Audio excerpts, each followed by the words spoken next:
주시옵소서. 감사드리며 예수 그리스도 이름으로 기도드렸습니다. 아멘. 자리에 앉으시겠습니다.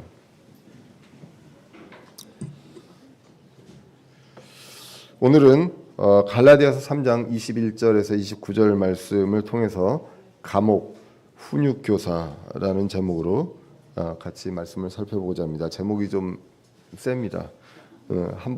평생 한번 가보기 어려운 곳인데 감옥 훈육교사 이렇게 되어 있습니다. 우리가 갈라디아서를 계속 읽어가고 있습니다. 갈라디아서는 갈라디아의 지역에 있는 교회들 또는 대상 자체를 어떤 주석에서 보면 갈라디아 지역에 있는 불신자들도 들어가 있다라고 또 이야기를 합니다. 왜냐하면 대상을 얘기할 때 이제 구원받은 사람이 아니라 모든 사람에게 대상을 하는 것처럼 보이는 그 구절들이 있기 때문에 그렇게도 얘기합니다. 그런데 전반적으로는 갈라디아에 있는 교회들에게, 지역 교회들에게 이제 보내는 편지로 저희가 이제 볼 수가 있습니다. 이들은 사도 바울 통해서 전해졌던 그 바른 복음을 통해서 믿음으로 은혜로 구원받았습니다. 그리고 하나님의 자녀가 되었는데 그 이후에 나중에 이제 다른 복음이 들어오게 됩니다. 그래서 그 복음으로 인해서 율법주의로 속히 떠나가는 그런 모습을 하나님께서 바울을 통해서 책망하는 그런 서신서다라고 이제 보시면 되겠습니다.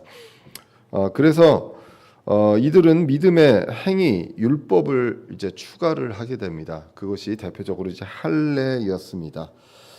구원받고요, 의롭다 여겨지는 것은 전적으로 은혜입니다. 믿음으로 주는 은혜입니다. 그리고 이것은 선물입니다.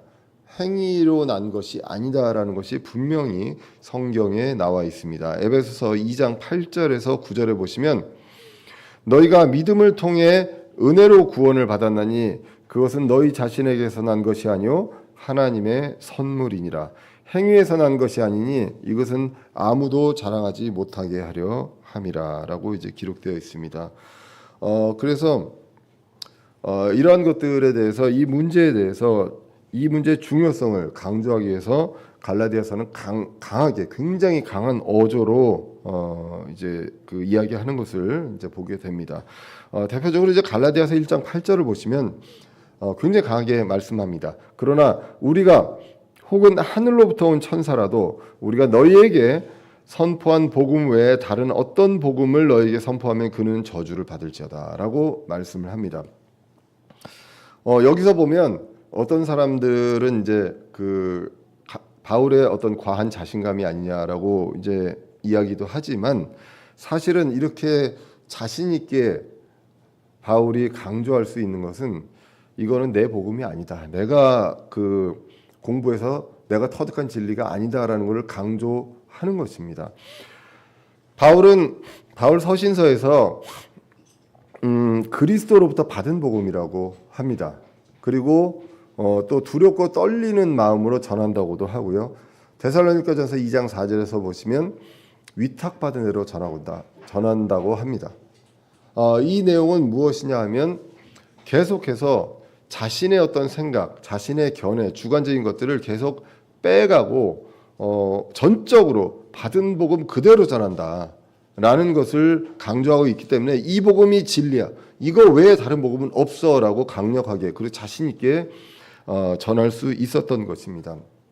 우리가 성경을 보면서 때로는 이제 뭐 목회자분들도 그렇고 우리 이제 지체들도 그렇고 나만 맞아라고 생각하는 경우들이 은연중에 많이 있습니다. 내가 생각한 것이 맞고 내가 해석한 것이 맞고 유일하게 맞아라고 생각하는 경우들이 있는데 우리는 나의 생각, 나의 주관을 철저하게 계속해서 삶 속에서 성경에서 그것을 빼는 그러한 노력이 필요합니다. 성경에 이 구절이 있다고 하면 이 성경의 이 구절은 다른 성경에서 어떻게 나와 있는지 이런 것들을 통해서 우리가 해석할 수 있어야지 내 생각이 들어가서는 안 된다는 것입니다. 근데 은연중에 들어갈 수밖에 없거든요. 그렇기 때문에 이거를 계속 잊지 않고 계속 내 생각을 빼내가는 그러한 과정이 필요합니다.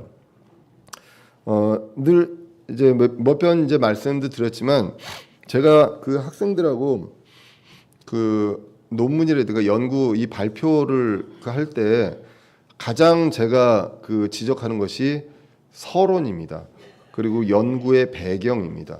연구의 배경이 대부분 이제 학부 학생들은 내가 이럴 것 같은데 이게 아닐까라는 생각에서 시작을 합니다. 생각에서 시작하면 듣는 사람들은 설득이 안 되거든요. 반드시 이거는 객관적인 어떤 사실에 근거해서 뭐 사회적인 현상이라든가 뭐 매스컴에서 나온 뉴스라든가 아니면 그 전에 선행되었던 그 어떤 연구의 어떤 그 참고 자료, 이 자료에 근거해서 이야기하지 않으면 그것에 대해서는 다른 사람들이 설득이 안 된다는 거죠. 나는 그렇게 생각해 라는 것밖에 안 되기 때문에 철저하게 자기 생각을 빼는 것들을 훈련을 많이 시킵니다. 우리도 성경을 이야기하지 않고 나는 하나님이 이런 거라고 생각해. 기독교는 이런 거라고 생각해. 이런 생각들을 많이 주장하는 경우들이 있거든요. 그런데 거기에서 우리는 계속 우리가 성장해 가면서 성경에서 이렇게 말씀하고 있어. 그리고 예수님이 이렇게 말씀하셨고 사도 바울은 이렇게 말씀하셨습니다. 라는 것으로 이제 가야 한다는 것이죠.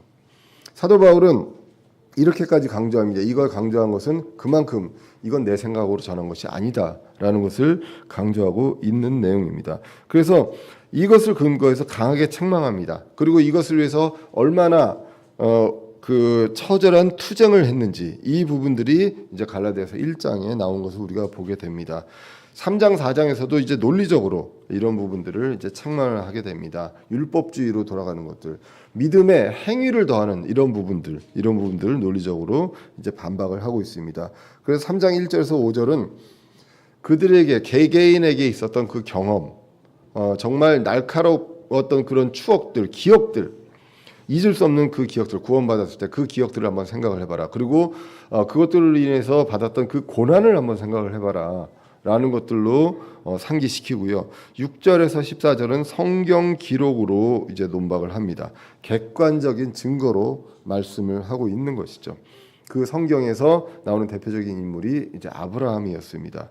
그리고 이제 15절 이하에서는 세 번째로 율법의 어떤 논리 구조, 율법의 로직을 가지고 설명을 합니다. 먼저 지난주에 있었던 것이 이제 약속이었습니다.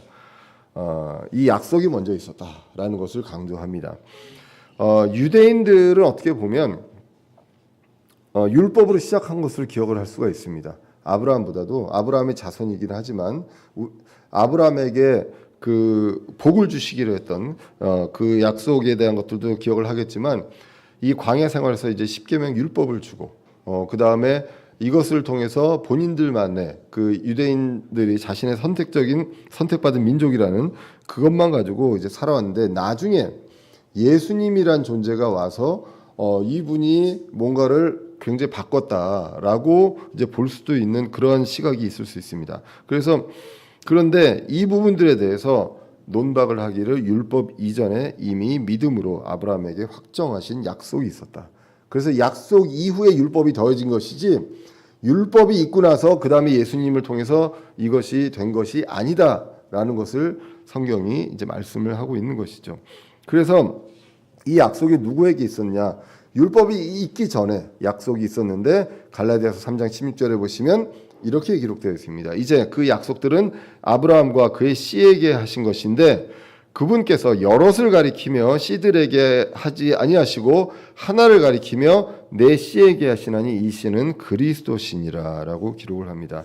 그래서 하나님께서 약속들을 하셨는데 아브라함과 그리스도에게 하셨다라고 성경이 기록합니다. 그리스도는 이후에 이제 오실 분인데 이미 확정된 약속은 이미 그 전에 율법 이전에 있었다라고 성경이 분명하게 말씀을 합니다. 그 이후에 어떤 것들도 더해질 수가 없다라는 것입니다. 자, 그러면 이 정도 되면 이제 율법이 무슨 의미가 있느냐, 쓸모없는 거 아니냐라는 질문이 나오게 되죠. 그래서 오늘 본문 21절에 이렇게 말씀하십니다. 그러면 율법이 하나님의 약속들에 위배되느냐? 결코 그럴 수 없느니라. 만일 생명을 줄 수 있는 율법이 주어졌더라면 진실 너희가 율법으로 말미암았으리라라고 말씀하고 있습니다. 율법이 필요 없느냐? 율법이 하나님의 약속들에 위배되느냐? 그렇지 않다라는 것이죠. 역할이 분명히 있습니다. 나쁜 짓 하라고 율법이 있는 거 아니잖아요. 그렇기 때문에 역할은 분명히 있습니다. 근데 역할이 있는데 이 역할이 너희들이 생각하는 그것과 다르다라는 것이죠. 그래서 그 다음에 나오는 것이 생명을 주는 거냐 아니냐라고 했을 때 생명을 주는 역할을 하는 것은 아니다. 율법이 역할은 있는데 생명을 주는 역할을 하는 것은 아니다. 그래서 만일로 시작합니다. 만일은 이제 뭐 가정법이잖아요. 가정법은 이루어지지 않는 것들에 대해서 이야기를 하고 있습니다. 그래서 생명을 줄 수 있는 율법이 만약에 주어졌더라면 그렇다면 당연히 의가 율법으로 오는 것은 당연하다. 근데 그렇지 않다라는 것입니다. 그런데 이것은 불가능하다. 가능했더라면 그리스도께 약속을 할 필요가 없고 그리스도가 오실 필요가 없다는 것이죠. 그래서 우리가 갈라디아서 2장 21절에 나와 있는 말씀을 다시 한번 보게 됩니다. 내가 하나님의 은혜를 헛되게 하지 아니하노니 만일 의가 율법으로 말미암아 온다면 그리스도께서 헛되이 죽으셨느니라 라고 기록합니다. 그러니까 그 율법과 그 약속 이것은 분명히 역할이 다르다라고 이제 말씀하고 있습니다. 그래서 이제 이 율법은 스펄전 목사님의 그 설교집에 보면 이 율법을 감옥이다라고 이야기합니다. 이게 제가 얘기한 게 아니라요. 그 제목에 감옥은 이제 스펄전 목사님이 감옥으로 이제 비유를 합니다. 왜냐하면 이걸 이제 가두었다고 하는데요. 이제 가두었는데 이제 죄 아래 가두었다고 하기 때문에 그러면 이거는 뭐냐라고 했을 때 이제 감옥으로 표현이 됩니다. 갈라디아서 2장 22절에 보시면 그러나 성경 기록이 모든 것을 죄 아래 가두어 두었으니 이것은 주께서 믿는 자들에게 예수 그리스도의 믿음으로 말미암는 약속을 주려 하심이라라고 기록을 하고 있습니다. 갈라디아서 3장 8절에 이어서 성경 기록이 다시 한번 나옵니다. 갈라디아서 3장 8절에서는 하나님께서 이렇게 하실 줄 알고 성경 기록이 미리 알고 복음을 아브라함에게 선포했다라고 이제 기록이 되어 있었죠. 그래서 이것은 하나님으로 표현되는 어떤 다른 표현 방법이고 더 구체적으로는 그리스도라고 이제 볼 수도 있다. 말씀 하나님으로 볼 수 있다라고 말씀을 드렸습니다. 이제 오늘 본문에서도 보면 성경 기록이 나옵니다. 이거는 이제 율법으로 해석하기도 하는데 사실은 전체 이제 문장으로 봤을 때 성경 기록이 모든 것을 죄 아래 가두었습니다. 모든 것, 모든 사람을 죄 아래 가두었습니다. 그 이유가 있습니다. 이것은 주께서 믿는 자들에게 예수 그리스도의 믿음으로 말미암는 약속을 주려 함이라라고 이제 기록을 하고 있습니다. 그래서 죄 아래 가두는 그 어떤 수단 이것이 무엇이냐? 바로 율법이죠. 그래서 율법을 통해서 이제 감옥을 가두었다라고 이제 보시면 되겠습니다. 근데 그렇게 한 이유가 믿는 자들에게는 어떤 걸로 약속을 주십니까? 율법이 아니라 예수 그리스도의 믿음으로 예수 그리스도께 약속하셨고 이 땅에서 이제 보여주신 그 믿음 예수 그리스도의 믿음으로 말미암는 약속입니다. 이 약속에 이제 오늘 본문에서 보시면 의가 있고요. 그리고 성령님도 있고 그리고 우리에게 주시는 상속물이 있습니다. 그래서 이런 부분들을 말씀하고 있는데 성경 기록이 가두셨다. 이게 이제 유사한 구절이 로마서 11장에도 나옵니다. 로마서 11장 32절에 보시면 하나님께서 그들 모두를 믿지 아니하는데 가두어 두신 것은 친히 모든 사람에게 긍휼을 베풀고자 하심이라라고 이제 기록이 되어 있죠. 그래서 성경 기록이 이렇게 가두어졌습니다. 근데 그 목적이 무엇이냐? 예수 그리스도의 믿음으로 말미암는 약속 그리고 모든 사람에게 그 긍휼을 베푸십니다. 이 예수 그리스도를 통해서 십자가를 통해서 이제 긍휼을 베푸시는 그것을 위해서 지금 율법으로 가두어 두셨다라고 기록이 되어 있습니다. 그래서 여기서도 계속 믿음 그리스도의 믿음이 계속 나오고 있습니다. 23절로 이어가서 보시면 이렇게 기록되어 있습니다. 앞에 22절에 그리스도의 믿음이 나왔고요. 그러나 믿음이 오기 전에는 우리가 율법 아래에 붙잡혀서 나중에 계실 때는 믿음에 이르기까지 갇혀 있었느니라라고 이제 기록이 되어 있습니다. 믿음이 옵니다. 앞구절에서도 그리스도의 믿음이 언급되어 있습니다. 결국 그리스도의 믿음이 온다는 것입니다. 결국 그리스도께서 오신다. 라고 이제 볼 수가 있죠. 이 역사적인 시대적으로 봤을 때는 율법 이후에 이제 그리스도께서 오셔서 그리스도의 믿음의 경륜을 이제 보여주십니다. 그래서 이 믿음은 어떤 개개인의 믿음이 아니라 그리스도께서 오셔서 모든 것을 다 이루실 때까지 보여주시는 그 믿음이다라고 이제 많은 주석서에서도 이제 나와 있습니다. 개개인의 믿음이 아니다라는 것들은 우리 동신회교회 이제 주석서에 거의 공통적으로 이제 나와 있는 내용입니다. 그때까지 율법에 갇혀 있다라고 기록이 되어 있습니다. 그런데 여기서 믿음이 오기 전까지 예를 들면 유대인들이 과거에 구약의 유대인들이 율법에 붙잡혀 있었다라고 할 수도 있지만 여기서는 우리라고 나와 있습니다. 우리는 바울을 포함해서 갈라디아 교회에 있는 지금 그 당시에 있는 성도들이죠. 그래서 구원받기 이전까지는 율법 아래 붙여 있었지만 예수 그리스도의 믿음이 오고 그 믿음에 이르면 이제 달라진다라는 것입니다. 그래서 그 계시될 그 믿음에 이르기까지 갇혀 있었다라고 이제 성경이 이제 기록되어 있습니다. 그래서 아까도 말씀드렸지만 율법은 감옥으로 표현이 됩니다. 감옥은 어떻습니까? 뭐 이제 평생 가지 말아야 할 곳이고 또 웬만하면 안 갔으면 하는 곳입니다. 그리고 가면 감옥은 집과 달리 내 마음대로 나올 수가 없지 않습니까? 빠져나올 수가 없습니다. 틈이 없습니다. 누가 밖에서 열어주거나 열쇠로 열어주거나 뭐 선고를 통해서 석방되지 않는 한 내가 내 힘으로 나올 수 없는 것이 감옥입니다. 그래서 이 율법은 그러한 것이다. 율법을 통해서 내가 뭘 많이 지켜가지고 그 다 지켜가지고 의롭게 되는 것이 아니라 감옥과 같이 내가 여기서 내 힘으로 나올 수 없다라는 것을 말씀하기 위해서 죄 아래 가두어 두셨다라고 성경이 오늘 기록을 하고 있습니다. 그래서 그리스도가 오시기 전까지 이제 이렇게 가두어져 있다. 그리고 내가 예수 그리스도의 믿음으로 구원받기 전까지 죄에 의해서 가두어져 있습니다. 율법을 모르는 사람이라 할지라도 양심에 의해서 로마서 1장에 나와 있는 것처럼 양심에 의해서 이 죄의 어떤 죄책감을 갖고 이제 살게 됩니다. 그런데 그리스도의 믿음으로 말미암은 약속으로 이제는 해방이 되고 자유를 얻게 됩니다. 그래서 율법이 자유를 주는 것이 아니라 믿음이 그 약속에 의한 그 믿음이 이제 자유를 주게 되는 것입니다. 그래서 예수 그리스도께서 오실 때까지 그리스도의 믿음이 올 때까지 그때까지가 이제 율법의 역할입니다. 거기까지 하고 율법은 이제 그 자기의 역할을 다 하는 것이다라는 것이죠. 그 다음에 이제 나오는 그 말씀이 24절에 보시면 이런 말씀이 나옵니다. 그런즉 율법은 우리를 그리스도께 인도하는 훈육 선생이었으니 이것은 우리가 믿음으로 의롭게 되게 하려 함이다라고 기록되어 있습니다.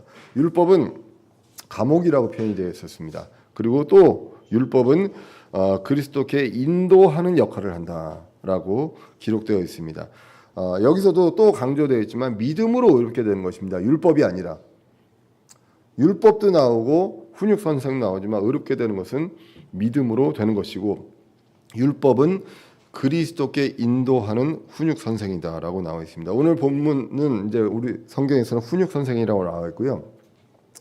예전에는 제가 이제 한 20여 년 전에 성경을 할 때는 이제 갈라디아서의 요거는 이제 개역 성경에서는 혹시 뭐로 나온지 기억나시나요? 혹시 기억나실 수도 있는데 몽학 선생, 몽학 선생이라고 나와 있었습니다. 지금 개역 개정에서는 초등교사로 나와 있습니다. 그리고 이제 마제스티 성경, 우리 마제스티 성경에서는 감독교사로 나와 있습니다. 이게 딱 와닿는 말이 잘 없는 것 같아요.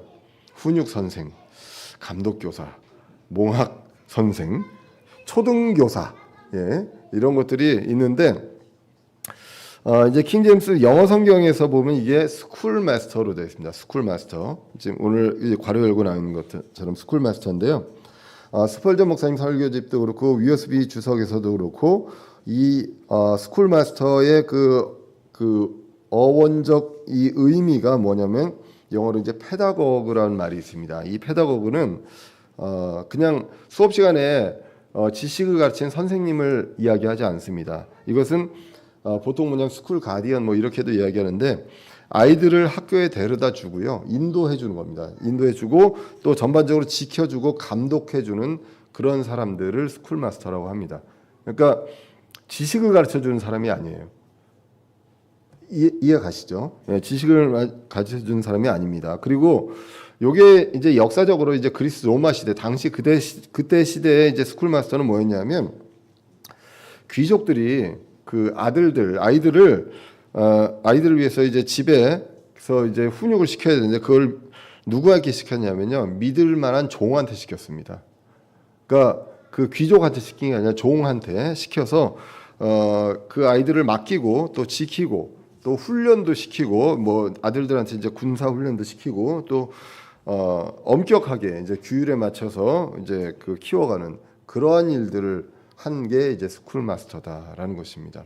그래서 그들은 거기까지가 역할입니다. 예. 그 이후에 뭐 주인이 되고 아버지가 되고 뭐 그 아주 존경받는 스승이 되고 이런 역할들이 아니라 거기까지라는 것, 그것을 말씀하고 있습니다. 그래서 이제 로마서 3장 20절에서 또 보시면 그러므로 율법의 행위로는 어떤 육체도 그분의 눈앞에서 의롭게 될 수 없나니 율법으로는 죄를 알게 되느니라라고 기록이 되어 있죠. 그러니까 너 이렇게 하면 안 돼. 이거는 죄야. 이런 부분들을 계속 가르쳐서 이제 계도시키고 엄격하게 또 때로는 이제 혼도 내고 막 이렇게 하는. 근데 목적지가 있습니다. 거기까지를 계속 인도하는 역할을 하는 그런 것들이 이제 훈육 교사다라고 이제 훈육 선생이다라고 이제 보시면 되겠습니다.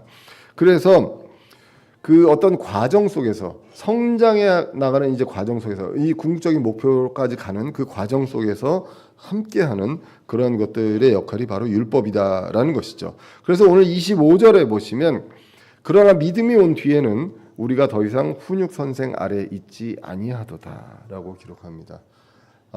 어떤 일시적인 역할이 있다는 것이죠. 믿음이 온 뒤에는, 예수 그리스도의 믿음이 온 뒤에는 더 이상 훈육 선생 아래 있지 않습니다. 그래서 훈육 선생이 모든 것들을 끝낼 수는 없습니다. 믿음이 끝낸다는 것입니다. 그래서 예수 그리스도께서 율법의 끝마침이 되신 것입니다. 예수 그리스도의 믿음을 통해 의롭게 된다고 갈라디아서 2장 16절에서 읽은 것을 이제 우리가 기억을 합니다. 사람이 율법의 행위로 의롭게 되지 아니하고 오직 예수 그리스도의 믿음으로 되는 줄 알므로 우리도 예수 그리스도를 믿었나니 이것은 우리가 율법의 행위가 아니라 그리스도의 믿음으로 의롭게 되고자 함이라. 율법의 행위로는 어떤 육체도 의롭게 될 수 없느니라라고 기록이 되어 있습니다. 그래서 율법은 그리스도 믿음 이전에 이 어떤 그 통과되는 그런 과정 속에 있는 것이고요. 그 이후에 추가되는 것은 아니다라는 것이죠. 그래서 목적이 아니라 사전에 역할을 하는 것입니다. 인도하는 역할, 감옥, 그리고 훈육교사. 어떻게 보면 감옥 안에서도 어떤 교화의 프로그램이 있죠. 뭐 이런 것들처럼 연결되어 있다고도 볼 수 있고 약간 분리되어 있다고도 이제 볼 수 있는 것 같습니다. 그래서 율법을 오늘 본문에서는 감옥으로 또 훈육교사로 비유하고 있습니다. 이제 19절로 가서 보시겠습니다. 그러면 율법은 무엇을 위한 것이냐?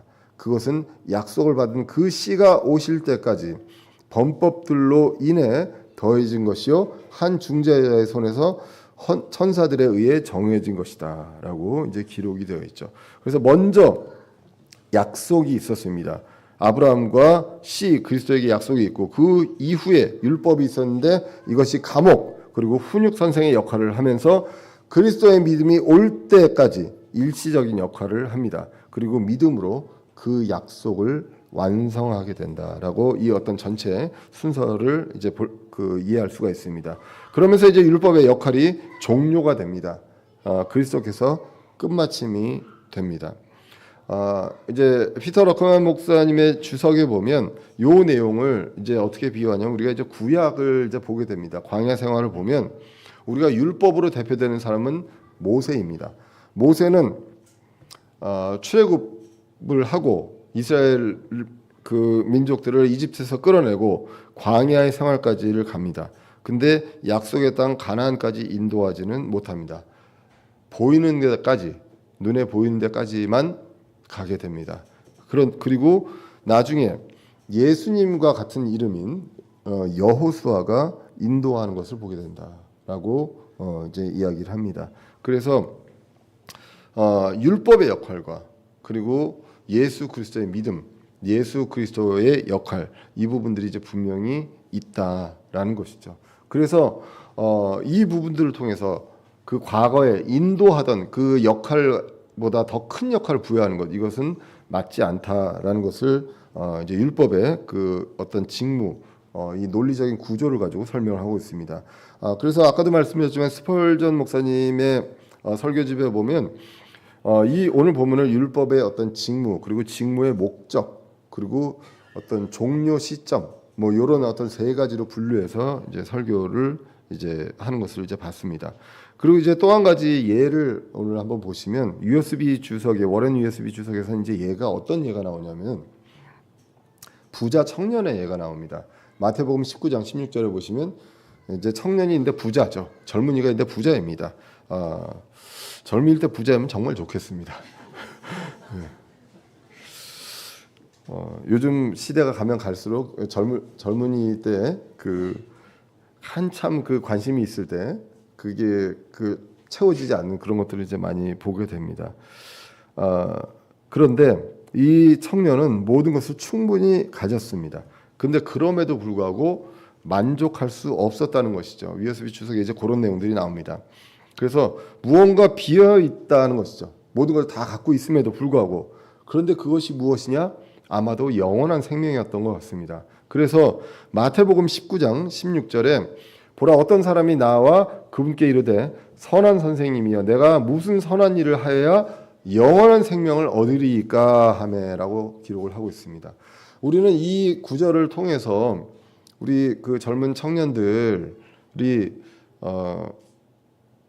간접 경험을 좀 했으면 좋겠습니다. 내가 진짜 돈 많았으면 좋겠다고 하는 거 해도 돈이 많고 부족함 없이 많아도 여전히 부족하다라는 것. 그것이 채워줄 수 없는 게 있다라는 것이 어떻게 보면 마태복음 19장을 통해서 우리가 볼 수 있는 내용인 것 같습니다. 그래서 근데 이제 예수님은 누구든지 그 1대1 면담할 때도 그 사람의 어떤 중심, 마음을 압니다. 그래서 이제 쭉 대화를 이어가는데 먼저는 이제 생명에 들어가려거든 명령을 지켜라라고 이제 17절에서 말씀하시죠. 그래서 18절에 청년이 물어봅니다. 어떤 명령입니까? 라고 했더니 예수님이 그 계명의 말씀들을 쭉 말씀하십니다. 그랬더니 20절에서 청년이 이제 그렇게 얘기해요. 저는 이거요 어렸을 때부터 다 지켰습니다. 라고 말씀합니다. 그런데 아직까지도 부족합니까? 라는 것이죠. 그러니까 다 지켰다면 사실 부족한 게 없어야 하는데 그런데 질문 자체가 자기 자신이 뭔가 부족하다는 걸 느낀다는 거죠. 그렇기 때문에 이거 다 지켰는데도 그래도 뭐가 더 필요합니까? 라고 이제 물어보는 거죠. 그래서 결국은 이 사례가 뭐냐면 율법은 그 청년을 예수님께까지는 오게 했습니다. 예수님께까지는. 그래서 율법 그 자체를 보면 허무하고 또 때로는 낙심도 되고 하지만 근데 그걸 통해서 이것만 보는 것이 아니라 다른 것을 보게 한다는 것이죠. 내가 이것이 채워줄 수 없는 다른 것이 있다라고 해서 다른 것을 보게 한다라는 것입니다. 그래서 그것이 이제 구원자겠죠. 그런데 안타깝게도 이 청년은 거기까지였습니다. 거기서 예수님께서 이 재산 문제를 딱 건드리니까 거기서부터 이제 돌아가죠. 그래서 그것이 이제 그 청년에게는 가장 취약한 것이었습니다. 그래서 괜찮습니다. 괜찮아요. 괜찮으니까 그냥 진행하겠습니다. 청년은 안타깝게도 거기까지 돌아갔습니다. 그래서 율법은 거기까지만 인도한다는 것이죠. 해결을 해주지 못합니다. 결국은 그리스도의 믿음입니다. 그래서 결국 구원 의롭게 되는 것은 믿음이다. 오직 믿음입니다. 그렇기 때문에 오늘 보면 갈라디아서 3장 26절에 보시면 너희가 다 그리스도 예수님을 믿는 믿음으로 말미암아 하나님의 아들이 되었다. 이 하나님의 아들이 되는 것 율법으로 되는 것이 아니라 거의 그 집 앞까지는 갈 수 있습니다. 그런데 그 앞에서 무엇으로 되느냐? 바로 믿음으로 된다라는 것을 성경이 말씀하고 있습니다. 그래서 그리스도 예수님을 믿으면 다 하나님의 아이들이 됩니다. 입양이 됩니다. 여기서 이제 문장이 끝나지 않았지만 사실 이제 킹제임스 성경 영어 성경을 보면 여기서 이제 문장이 끝납니다. 26절, 27절은 독립적인 문장입니다. 근데 이제 우리나라 말로 번역을 하면 이게 쭉 이어지는 것이 훨씬 더 자연스럽기 때문에 이어서 이제 해놨기 때문에 하나님의 아이들이 되는 것은 그리스도 예수님을 믿는 믿음으로 되는 것이지. 그리고 예수 그리스도의 믿음이 와서 이 믿음이 우리가 확고하게 되는 것이지. 그 전에 율법을 막 지켜가지고 하는 것은 아니다. 근데 율법을 보면은 우리가 그 구원자를 바라볼 수밖에 없는 그러한 상황이 된다. 거기까지는 인도한다라는 것을 이제 보게 됩니다. 그래서 로마서 8장 14절 15절에 보시면 이렇게 기록되어 있습니다. 하나님의 영에 의해 인도받는 자들은 다 하나님의 아들들이니 너희는 다시 두려움에 이르는 속박의 영을 받지 아니하고 양자 삼으시는 영을 받았느니라. 그분을 힘입어 우리가 아바 아버지 하고 부르느니라 라고 기록되어 있습니다. 우리는 이제 하나님을 아버지라고 부릅니다. 입양이 되었고요. 양자가 되었습니다. 그리고 이제는 그리스도와 함께 공동 상속자가 되었다라고 이제 기록이 되어 있습니다.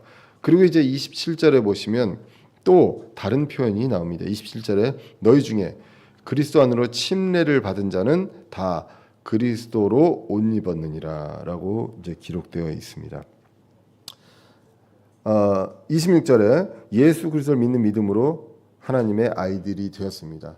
이 내용을 같은 내용인데 조금 다르게 표현한다면 그리스도 안으로 침례를 받은 자는 다 그리스도로 옷 입었느니라라고 기록합니다. 침례는 잠기는 거라고 얘기했습니다. 잠기는 겁니다. 그래서 그리스도 안으로 푹 잠겨 버렸습니다. 그리스도 안으로 들어왔습니다. 그래서 이렇게 들어온 자들은 그리스도로 옷 입었다라는 표현이 나옵니다.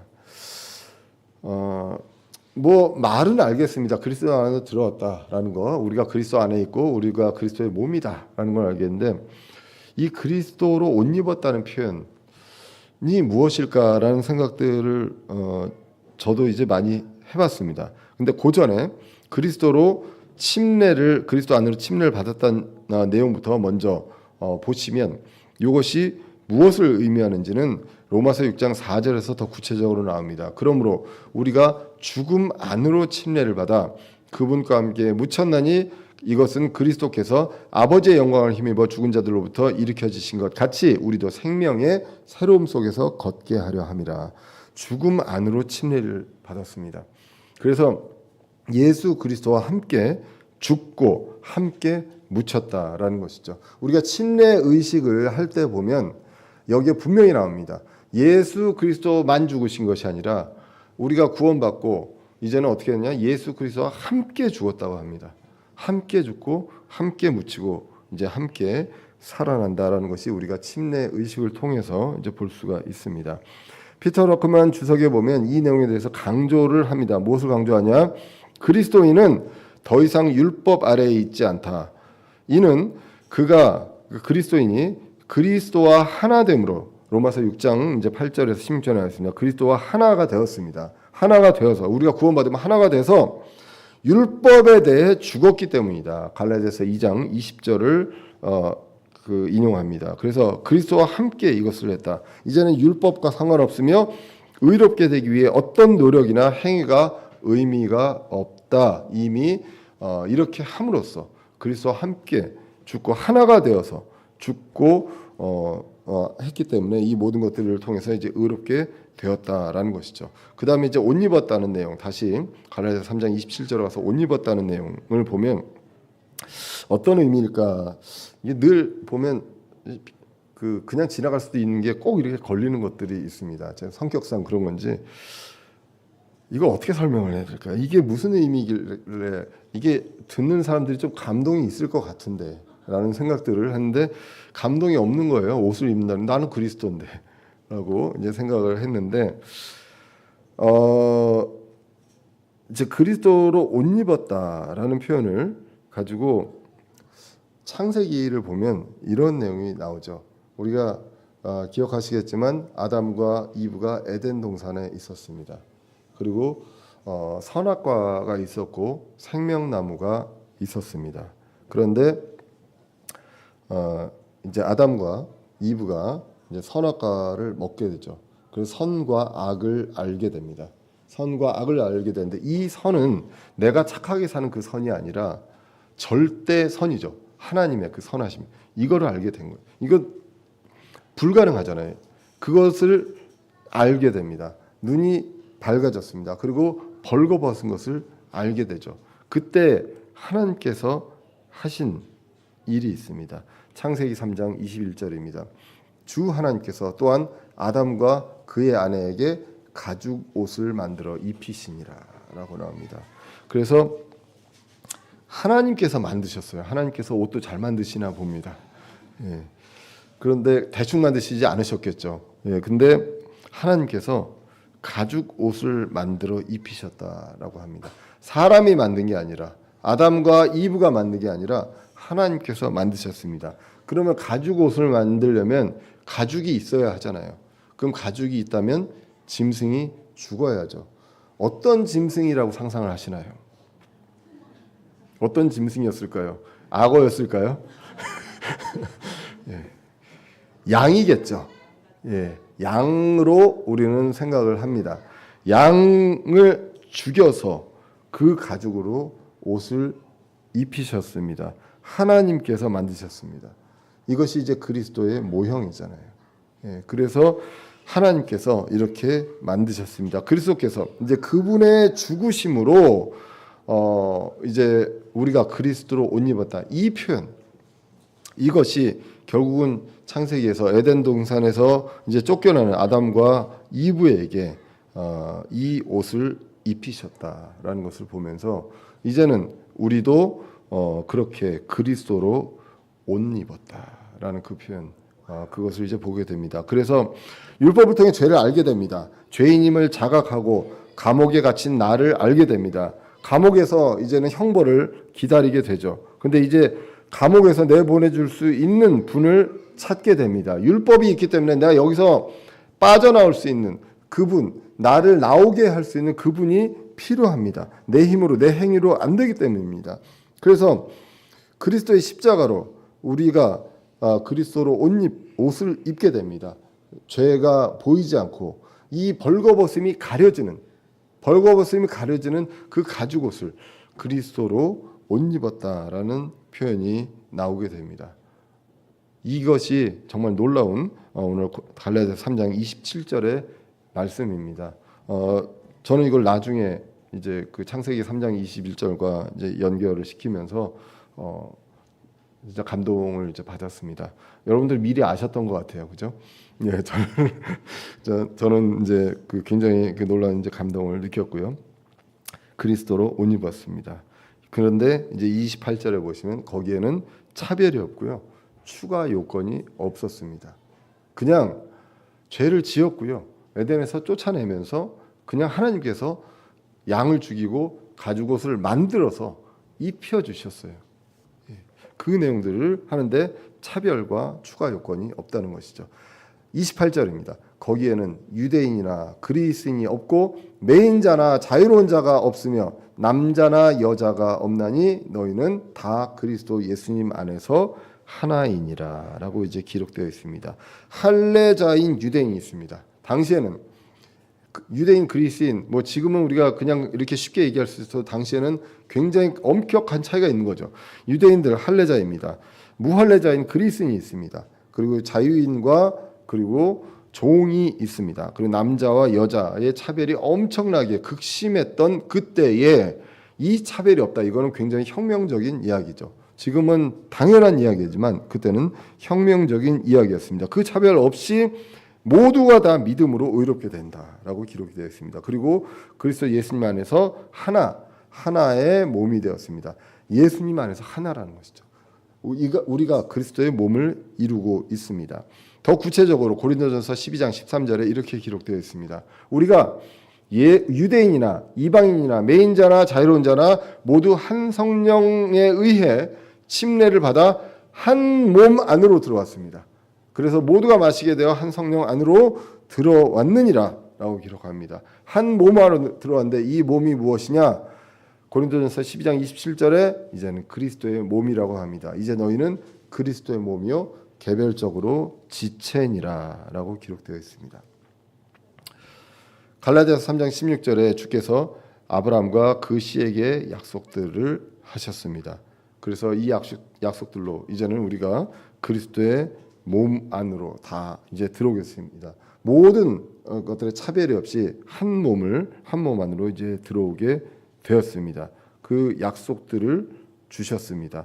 갈라디아서 3장 16절에 했던 그 약속들과 오늘 본문 29절을 함께 보시면 좀 더 이해가 쉽습니다. 29절에 보시면 너희가 그리스도께 속한 자면, 아까 우리가 이제 한 몸으로 들어갔고 하나가 되었으면 그리스도에 속한 자면 아브라함의 씨요 약속에 따른 상속자니라.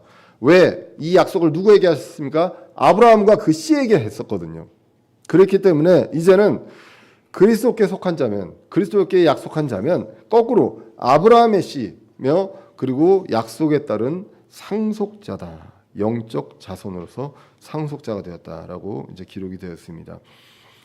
여기에는 할례가 들어가지 않고 또 율법이 들어가지 않습니다. 율법이 생명을 줄 수 없다라고 이제 기록이 되어 있죠. 그래서 육체적으로 할례를 강조하는 유대교주의자들이 있었는데, 그리고 또 그 영향을 받는 그 갈라디아 교회가 있습니다. 그 할례가 뭐라고 거기에 있는데 이들은 다시 성경을 통해서 성경을 봐서 성경을 돌아가서 지금의 자신들의 행동이 어떤 것인지를 판단하고 다시 돌아가야 한다는 것이죠. 골로새서 2장 11절에 이렇게 기록되어 있습니다. 또한 그분 안에서 그리스도의 할례로 말미암아 육신의 죄들에 속한 몸을 벗어버림으로 손으로 하지 않는 할례로 할례를 받았느니라 라고 기록되어 있습니다. 육적인 할례를 받지 않아도 이미 영적으로 할례를 받았습니다. 그래서 이 할례의 어떤 의미, 본질적인 의미, 이것을 알고 있어야 한다는 거지. 이미 영적으로 할례를 받았는데 또다시 육적으로 할례를 받아야 너희들이 의롭게 되느냐? 이 부분들에 대해서 성경으로 다시 한번 봐라라는 것입니다. 그래서 율법의 행위와 믿음에 대한 설명, 이런 부분들이 이제 계속 나와 있었습니다.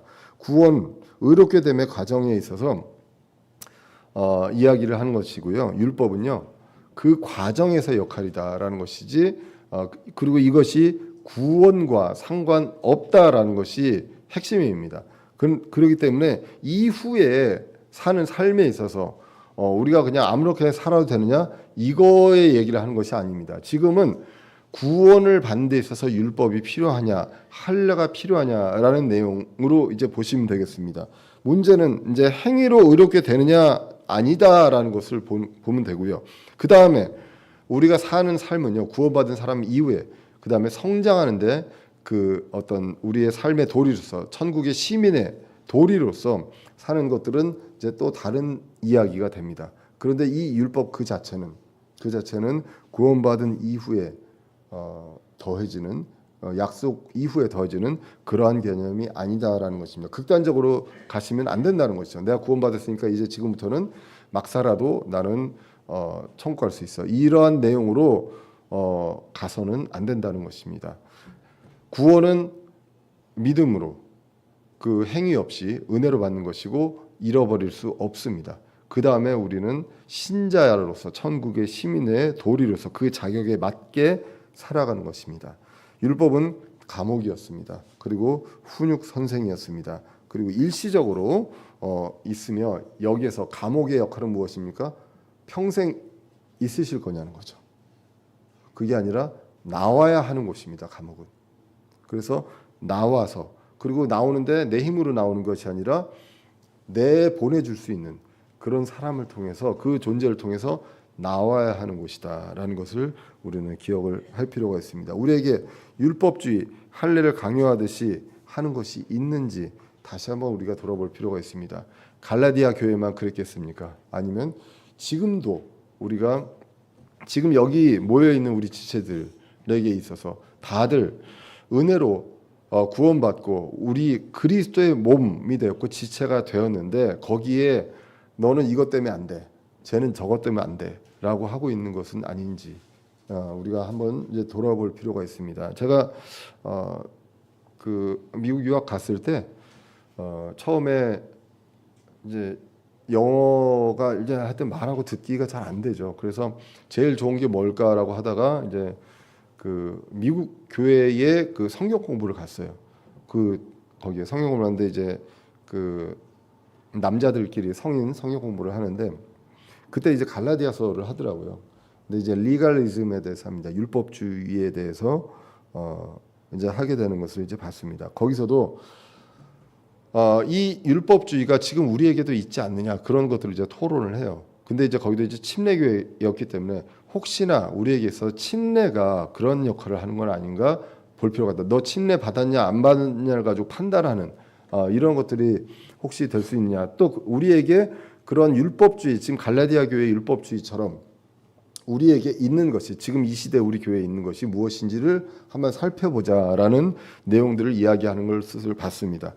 그거 한 1시간 하고 나서 집에 와서 쓰러져 잡니다. 왜냐하면 집중해서 막 들어야 되거든요. 잘 안 들리는 영어로 이제 그랬던 기억이 있습니다. 우리에게도 이러한 것들이 있지 않는지 다시 한번 오늘 갈라디아서를 통해서 이제 볼 필요가 있습니다. 그러면서 우리는 순서를 분명하게 기억을 해야 합니다. 약속이 먼저 있고 율법이 있었습니다. 그다음에 약속을 성취하셨습니다. 아브라함과 그 씨에게 하신 약속, 그 율법이 그 과정이 있었고 거기로 그리스도께로 율법이 인도했고요. 거기서 끝나고 그 다음에 그리스도의 믿음으로 이제는 모든 것들이 성취되었습니다. 이것들을 확실하게 우리가 그 확신하고요. 이 소망을 갖고 주님 다시 오시는 날까지 이것을 확실하게 구체적으로 전하는 저와 여러분들 되시기를 간절히 기원합니다. 기도하겠습니다. 살아계신